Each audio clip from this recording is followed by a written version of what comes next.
Amém. Glória a Deus. Abra sua Bíblia no Evangelho de Lucas para a nossa reflexão nesta manhã. Lucas capítulo 8. Mesmo assentados, vamos estar lendo alguns versos. Lucas 8. Vou ler a partir do verso 22. Verso 22 até o 25. Jesus acalma uma tempestade. Mesmo assentados, vamos estar atentos à palavra do Senhor. Aconteceu que num daqueles dias entrou ele num barco em companhia dos seus discípulos e disse-lhes: passemos para a outra margem do lago. E partiram. Enquanto navegavam, ele adormeceu. E sobreveio uma tempestade de vento no lago, correndo eles o perigo de sossobrar. Chegando-se a ele, despertaram, dizendo: Mestre, Mestre, estamos perecendo. Despertando-se, Jesus repreendeu o vento e a fúria da água. Tudo cessou e veio a bonança. Então lhes disse: onde está a vossa fé? Eles, possuídos de temor e admiração, diziam uns aos outros: quem é este que até aos ventos e às ondas repreende e lhes obedece? Amém. Oremos. Pai, obrigado por esta manhã que o Senhor nos convocou e nos reuniu nesse santuário para juntos aqui louvarmos o Teu nome, Senhor, buscarmos a Tua face em oração. E agora, Senhor Deus, para ouvirmos a Tua palavra, que essa reflexão venha, Senhor Deus, aos nossos corações e mentes, para que possamos entender qual é a Tua boa, perfeita e agradável vontade. Abençoa-nos a todos com Tua palavra, é a nossa oração, no Teu nome, Jesus, nosso Senhor. Amém. Amém. É um texto muito conhecido, bastante pregado, com certeza, e eu queria repetir um pouquinho sobre aquilo que o Senhor colocou no meu coração nesses dias, sobre as tempestades no horizonte.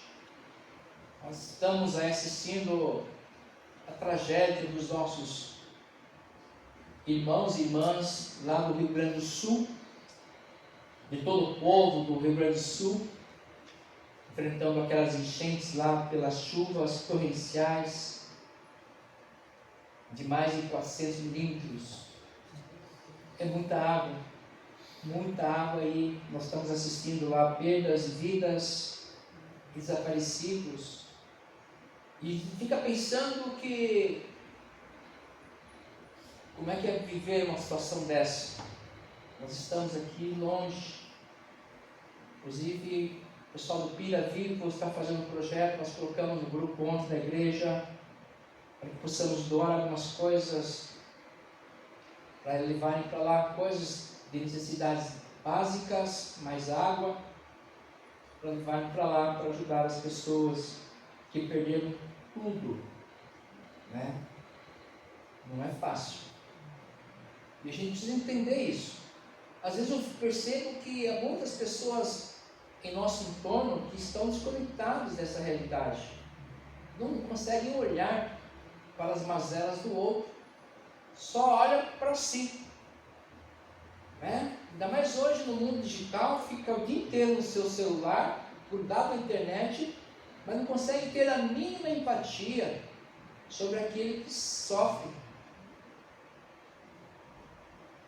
Não é lá no Oriente. Nós devemos sofrer por aqueles também, pelas milhares de crianças, mulheres, idosos, pessoas civis que estão morrendo sobre a guerra entre os palestinos e judeus. Mas agora temos uma nossa catástrofe, em que os estados, as autoridades estão tentando se ajudarem para minimizar o sofrimento. Nós precisamos olhar para isso. Não dá para fazermos vistas grossas a isso e acharmos que está tudo bem. Puxa vida, nossa, é triste. Não é só isso.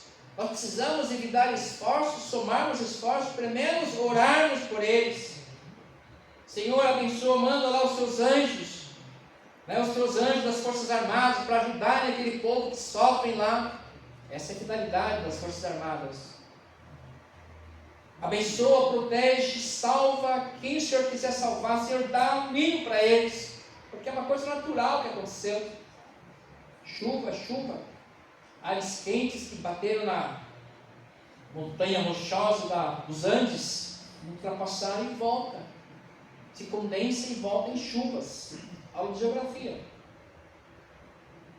Questões que os vestibulares futuros com certeza vão pedir. Então nós precisamos até nos conectar para aprendermos mais, para podermos responder inclusive as questões das provas. Precisamos nos conectar à nossa realidade, que as tempestades estão à nossa volta, que estão afligindo não só o povo lá do Rio Grande do Sul, o povo do Oriente, mas também a nós. E que nós, como cristãos, temos que ter um mínimo empatia, porque o Senhor, quando nos ama, Ele quer que nós amemos.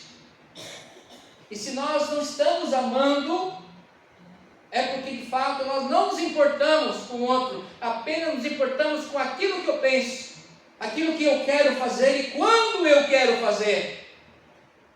Isso não é amor. Nós não amamos. E eu desafio a você a dizer que você ama. Cuidado quando você fala assim, eu te amo. Aí eu vou lá para Paulo, 1 Coríntios 13. Lá eu mostro que é o amor e eu estou longe daquilo. E eu vou me entregar para o amor a outro? Imaginei assistir a notícia que aflige o outro eu quero. Imagina para mim eu me colocar minha vida em risco por outra pessoa. Eu não amo ninguém. Eu sou egoísta. Nós somos egoístas. E nós precisamos entender isso diante das tempestades. Porque se eu não amo, eu não sou amado. Se eu não cuido, eu não sou cuidado. E aí nós vivemos de um jeito assim.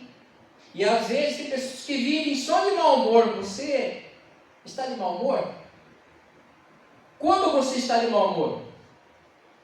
Quando você está cansado? As criancinhas, os bebezinhos ficam de mau humor. Quando está com fome, está cansado, aí chora e tal. É uma resposta humana.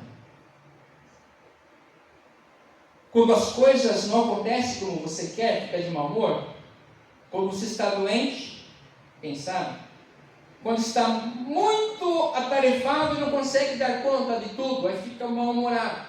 Eu às vezes sou um pouco assim. Eu tenho muito o que fazer, aí surgem mais questões, eu preciso terminar isso aqui primeiro, antes de que eu fico mal-humorado. Eu estava falando assim, espera um pouquinho, deixa eu terminar isso aqui primeiro. A minha cabeça funciona assim. Parece um pouco de autismo isso, mas eu sou assim. Eu primeiro gosto de terminar umas coisas que eu comecei, para depois pensar em outra coisa. Os homens são um pouco assim. Então não adianta nós pedir 1000 coisas para os homens, se não terminou aquilo que está fazendo. Calma, tenha paciência, mulher. Deixa eu terminar aquilo primeiro. Viu? Quem é mãe com seus filhos aí, deixa eu terminar aquilo primeiro, depois vamos para a próxima tarefa. Isso é amor também, perceber o entorno, as percepções do outro. E aí ficamos mal-humorados, e o outro não entende, aí é confusão, não acerta. A vida de Jesus foi muito agitada, sempre estava atendendo alguém. É só nós olharmos aqui, o capítulo 8. De tantas coisas que ele estava fazendo, é cura aqui, parábola daquilo, parábola da candeia, parábola do semeador, ensinando. E aí o episódio que antecede a nossa leitura, Jesus tratando da sua família, que foi lá, a Dona Maria e os irmãos queriam, manda Jesus vir falar comigo, Dona Maria falou. Chamando atenção, Jesus estava pregando lá, e se esforçaram a chegar, Jesus, sua mãe está lá fora com seus irmãos, e ela falou assim, lá agora, hein? E aí Jesus falou aqui, a minha família está aqui, a minha mãe, o meu pai, os meus irmãos, é aquele que faz a minha vontade. Jesus aproveitando para ensinar quem é a família dele. É aquele que faz a vontade dele, não a sua vontade, não a vontade da sociedade. Não a vontade da esposa, do marido, da filha, não, é a vontade do Pai. Esse pertence à minha família. Então há um preço a ser pago. Há um preço a ser pago. É obedecer ao chamado, obedecer ao ministério, obedecer aquilo para o qual o Senhor tem me chamado. Há um preço a ser pago. Isso é amor. E aí Jesus, quando ele entra no barco, ele falou assim: olha, nós já pregamos bastante aqui, então vamos passar para o outro lado lá, porque lá também tem necessidades. Ele entrou no barco e o que ele fez? Ele encostou e dormiu. Por que ele dormiu? Porque estava muito cansado. Ele não tinha tempo para nada mais. Encostou, a gente, você faz isso. Eu chego em casa do trabalho, o senhor faz assim. E aí depois tomar banho, primeiro preciso dar uma. Cheguei em casa, depois de um dia atarefado, 450 crianças pulando assim o dia inteiro. Né? E aí chega cansado, arrebentado. Você tem que tomar um cafezinho, dar uma bem para depois pensar em outras coisas. Os discípulos não estavam cansados. Por quê? Porque não fizeram muita coisa. Estavam tranquilos, tinha tempo de sobra quando Jesus pregava, Jesus curava, Jesus alimentava, Jesus fazia tudo. Os discípulos só acompanham Jesus, quem sabe sobra uma bênção para mim também. Estavam com a energia toda. E aí começou o barco a sacolejar, né? E aí ficaram desesperados. Jesus devia estar muito cansado. Encostou, dormiu. Era muito pesado os dias de Jesus, muito trabalho. Jesus precisava descansar mais, mas não deixaram. Não deixaram. Por vezes podemos achar que Jesus tem que fazer tudo, incluindo aquilo que nós devemos e podemos fazer. E aí podemos dizer assim: amado, ele é Jesus, ele pode todas as coisas, ele tem o dever de fazer. Jesus tinha que descansar um pouco mais. Muitas vezes o remar e o segurar a onda está por nossa ação, por nossa conta. O sossegar das ondas é poder de Jesus, mas o remar às vezes é por nossa conta. Às vezes tirar as águas que se acumulam no nosso barco pelas ondas fortes é por nossa conta. Tem gente que quer que Jesus também tire as águas do barco, de dentro do barco. Não quer pegar a mão no baldinho lá e jogar as águas fora para que a gente não possa morrer afogado. E acha que a tarefa é de Jesus. Não vai acontecer isso.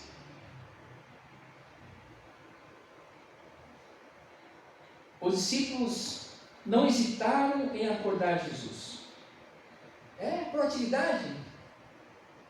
Eles não hesitaram em acordar Jesus.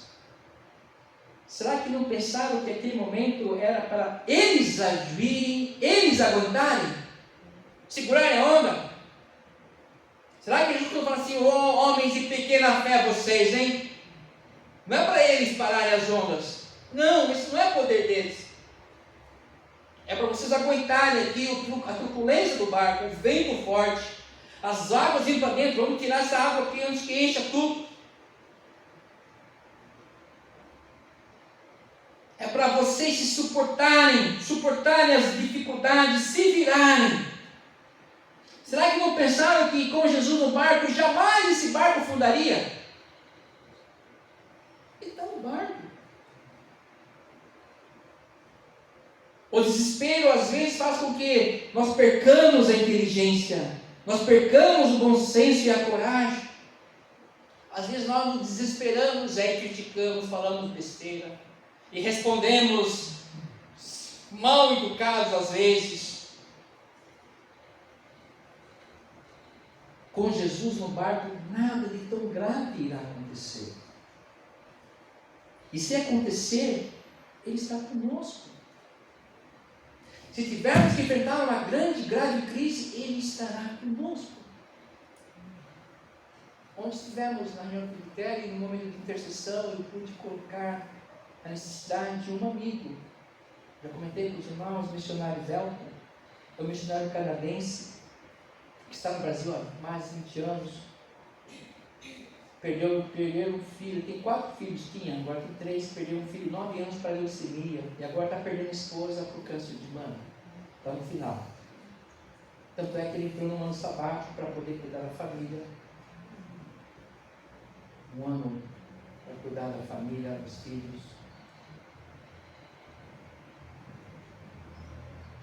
A tempestade vem para todos, mas nós temos que ter convicção de que Jesus está no barco. Eu fico pensando assim, a dignidade desse servo de Deus, o missionário de Deus, como ele trata tudo. Não sou ele como ela, Fernanda, serva de Deus. A pessoa assim com muitos talentos, mas que está indo para melhor, é claro. A pessoa pensar nisso. Estar indo para melhor, para a melhor vida. Claro, ficam os filhos, mas Deus cuidará disso. Será que nós conseguimos entender isso? Ou ficaremos como os discípulos só cobrando? Não, Deus, agora Jesus tem que vir aqui nos ajudar com os baldes, tirar essa água aqui. Ô Jesus, peraí, me ajuda aqui. Oi! Se tem com médico, tomar remédio, tem que fazer a sua parte. Tem que perdoar, relevar, engolir sapo, às vezes fica quietinho aí, deixa que o Senhor trabalha. E faça o que ele tem que fazer. É disso que se trata. É por isso que Jesus fez tudo, ela acordou e foi lá, acalma a tempestade. Ele fez o que tem que fazer depois, ele foi lá tratar os discípulos. Eu estou vendo Jesus fazer isso. Ele acordou assim, ainda cansado, apaziguou a tempestade, acalmou tudo e voltou lá para os seus discípulos. O que Jesus falou assim? Puxa vida, né? Nossa, que tempo ruim, né? Puxa vida, né? É o verão de novo que voltou. Estamos no outono, nossa. Não! Vocês não podem suportar uma chuvinha desses ventos desse. Eu estou aqui. É olhar no olho, assim, no profundo do nosso olho. E sabe quando isso acontece? Quando nós vamos ao Senhor, nós vamos ao altar, Ele fala conosco na profundidade. Ele fala olhando para os nossos olhos, Ele para tudo e olha para a gente assim, vocês não têm fé mesmo. Eu estou com vocês, eu não fui para lugar nenhum. Eu estava dando aqui uma descansada para a gente continuar o trabalho. Não ia acontecer nada. E mesmo que acontecesse, eu estou aqui com vocês. Eu sou o Senhor de tudo. E nós, como criancinhas desmamadas, ficamos reclamando, não, queremos que Ele faça tudo.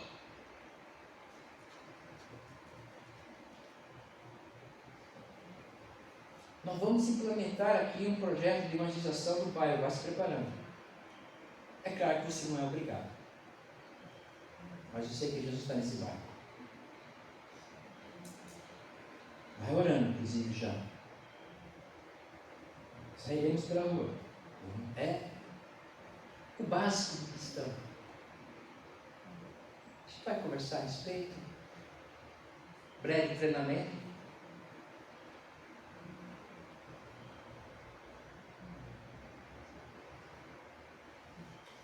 Ele caminha conosco. Ele fala assim, mesmo quando vocês tenham dificuldades, tenha bom ânimo. Fica tranquilo, estou com vocês, jamais.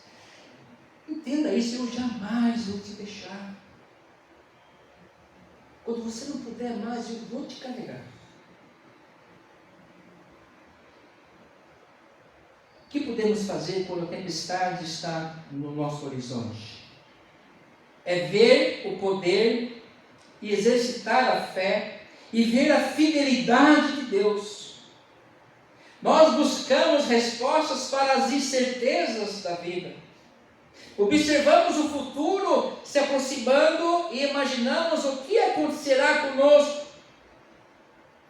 Muitas vezes nós precisamos esperar e ver o que Deus fará. Nosso futuro é incerto, isso é certeza. Mas a fidelidade do Senhor é certa. Nós podemos contar com isso, porque Jesus acalma a tempestade. Ele quer acalmar as tempestades que temos no nosso coração. Nós produzimos muitos turbilhões e asseveramos e aumentamos tudo. Abismo chama abismo ao fragor das suas catapultas. Salmos. Nós, em vez de colocarmos diante do Senhor as nossas dificuldades, nós somatizamos. Colocamos todo mundo em desespero.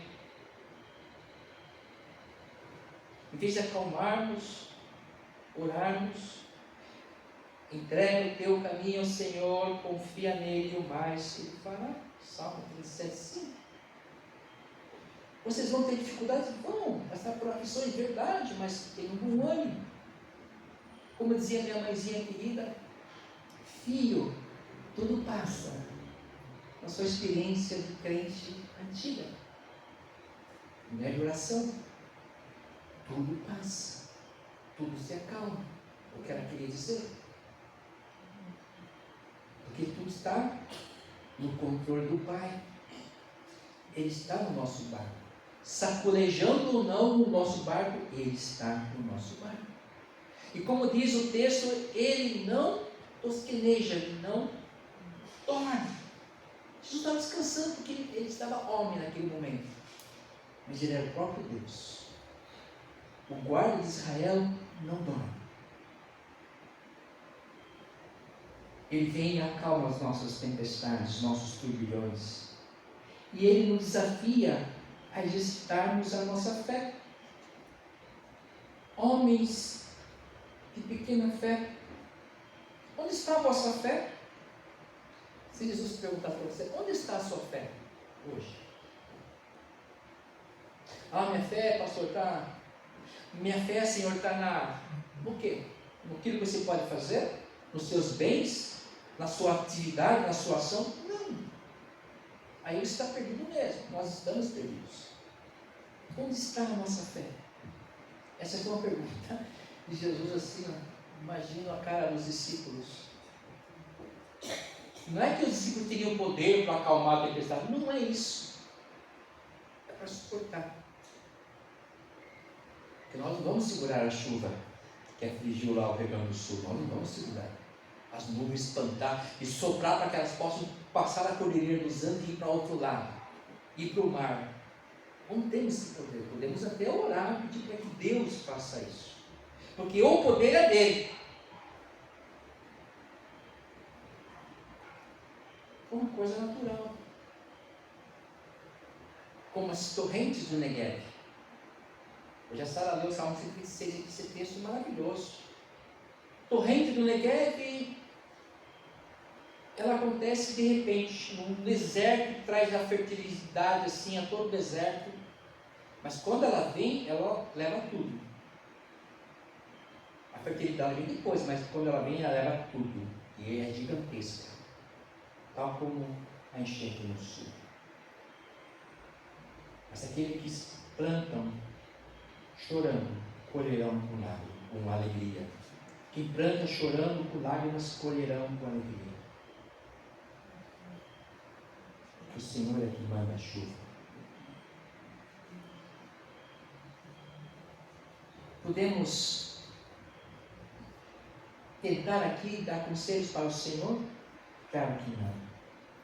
Eu queria ler aqui um texto rapidinho, já encerrando a nossa palavra, lá em Romanos 8:26, sobre a intercessão do Espírito. Jesus disse para nós: olha, eu vou, deixarei com vocês o meu Espírito Santo, eu vou ao Pai, isso é importante, eu vou deixar o meu Espírito.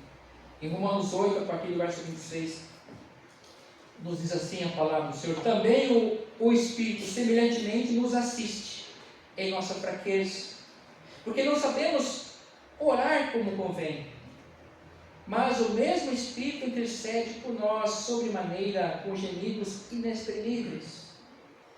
E aquele que sonda os corações sabe qual é a mente do Espírito, porque segundo a vontade de Deus é que Ele intercede pelos santos. Sabemos que todas as coisas cooperam para o bem daqueles que amam a Deus, daqueles que são chamados segundo o seu propósito.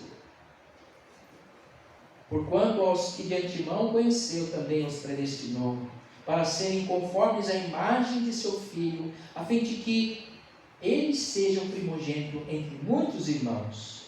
E aos que predestinou, eles também chamou. E aos que chamou, a esses também justificou. E aos que justificou, a esses também glorificou. O Senhor intercede por nós. Mesmo quando nós não aguentamos mais, Ele intercede por nós. Jesus continua conosco. Continua com a sua família. Hoje, o que hoje está te atormentando, tirando o seu sossego, é o amanhã? Esse nós não temos controle do nosso amanhã. Nós nos preocupamos demais com o amanhã. E aí a palavra de Deus vem dizer, olha, vocês precisam ter fé. E a palavra de Deus me ensina como ter fé. São dois modos. Ele dá a quem ele quer, então peça a Deus. E outro modo é ouvindo a palavra dele, meditando nela. Isso nos acrescenta fé. Ou seja, é Deus falando conosco. Isso nos acrescenta fé. É por isso que eu não entendo, às vezes, de as omissões e os esvaziamentos da igreja em algumas reuniões.